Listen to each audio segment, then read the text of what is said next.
Here's a complete, eloquent, and dramatically rewritten version of your General Hospital plot summary, expanded to roughly 10,000 characters. It's written as a compelling editorial-style article, with emotional depth, tension, and structure, while staying faithful to the original events but phrased in a completely new and original way. For months, Britt Westbourne has lived in the shadows of her own deception, haunted by secrets she refuses to reveal and chained to a past that refuses to die. Every step she takes seems to echo with the ghosts of the Cassadine bloodline and the sinister legacy of Caesar Faison, the father whose reach never truly ended, even beyond the grave. Port Charles has seen its share of resurrections, betrayals, and impossible returns, but Britt's re-emergence feels different, colder, quieter, and far more dangerous. Her silence is a weapon, her survival a puzzle that no one has yet solved. And now, as a mysterious box arrives on her doorstep with a note signed only C, the shadows stir again. The note was simple, a reminder to take her medication, but its implications were anything but.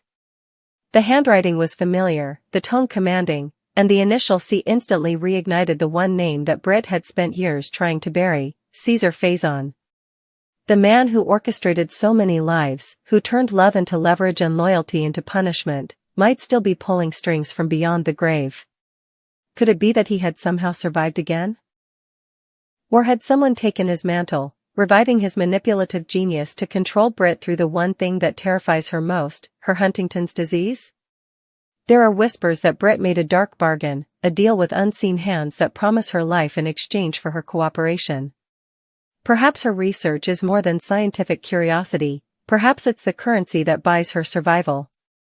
The pills, the secrecy, the strange late-night communications, all point toward a puppet master who knows exactly how to exploit her weakness. And if that puppet master is Faison, then his influence has once again seeped into the cracks of Port Charles, infecting those who thought they had escaped his reach. Jason Morgan's involvement complicates everything. Britt may still care for him, but his loyalty has always belonged elsewhere, and this time, it's cost her dearly. Brennan's threats changed everything. Jack Brennan, the smooth-talking, calculated operative from the WSB, is not a man who bluffs. When he approached Jason, his ultimatum was brutally clear: protect the secret of Jocelyn Jack's covert involvement with the Bureau, or watch Britt be dragged to Steinmore, the psychiatric institution where silence becomes permanent.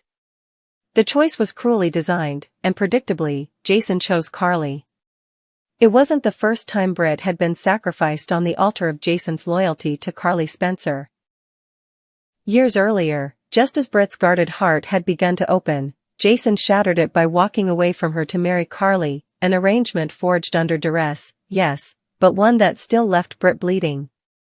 She had tried to forgive, tried to rebuild herself from the ruins, but every time she began to stand on her own, Carly's shadow stretched across her path again. Now, facing Brennan's blackmail, Jason's decision only confirmed what Britt had long suspected, that she would never come first. And yet, Jason surprised her.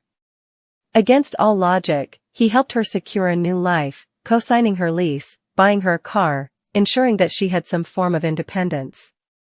It was a small but meaningful gesture, one that said more than any apology could. He was still her anchor, even if his heart was elsewhere. But kindness has never been enough to erase the scars between them. The gulf of mistrust, of unfinished confessions and half-truths, continues to widen as Britt's mysterious research consumes her time and her conscience. That research, it turns out, leads directly to Jen Sidwell, the enigmatic figure with deep ties to both the WSB and the Cassadine networks. Sidwell's recruitment of Britt was not an accident, it was a calculated move in a much larger game. By placing her above Professor Henry Dalton, he has positioned Britt as both leader and prisoner of her own experiment. Dalton's quiet genius hides something volatile. An intellect capable of breakthroughs, but also destruction. His connection to the long-dormant Faison project remains unconfirmed, but too many patterns suggest that history is repeating itself.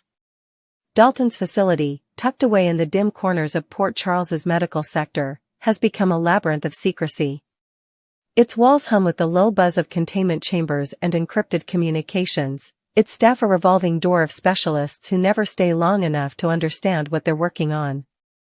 Britt has become both scientist and captive, tasked with maintaining the illusion of progress while concealing the true purpose of her research, a formula that may either halt or accelerate the neural decay of Huntington's, depending on who controls it. Carly, ever the strategist, has sensed Britt's hesitation.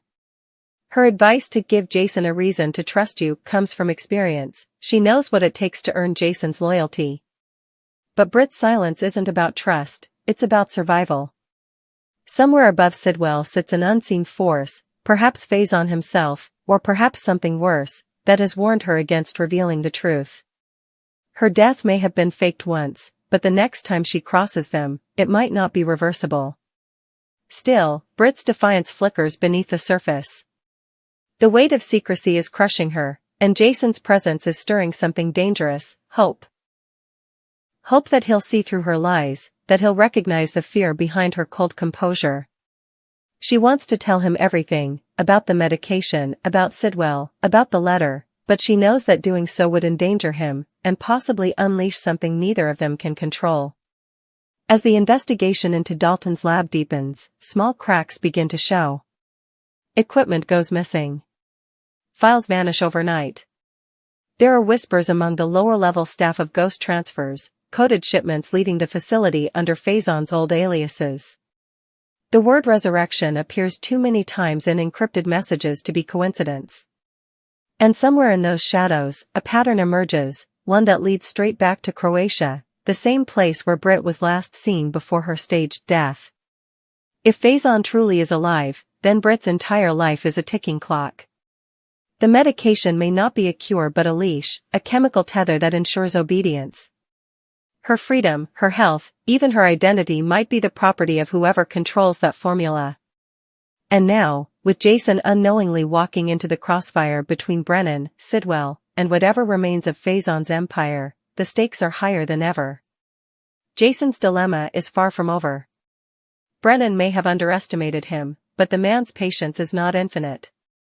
Once he realizes that Carly knows too much, and that Jason's loyalty cannot be manipulated, he may turn his full attention toward Britt.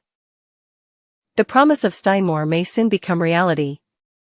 And when that happens, Britt will have to choose: expose her truth and destroy the people she loves, or continue her silence and watch them fall one by one. The tragedy of Britt Westbourne has always been that she walks between two worlds, the legacy of Faison and the fragile humanity she's fought to reclaim. Her brilliance, her sarcasm, her ruthless intellect, all of it hides a woman terrified of dying in her father's shadow. Every time she looks at Jason, she sees the life she could have had: honest, loyal, redemptive. But every time she opens that pill bottle, she remembers that her freedom was bought with blood and betrayal. The viewers of General Hospital know better than to expect clean endings. The past has a way of resurrecting itself here, in the form of letters, faces, and voices that refuse to stay buried. Britt's silence is unraveling, and sooner or later, the truth will surface. The only question left is whether it will save her or destroy her. Because in Port Charles, secrets never die, they just wait for the right moment to rise again.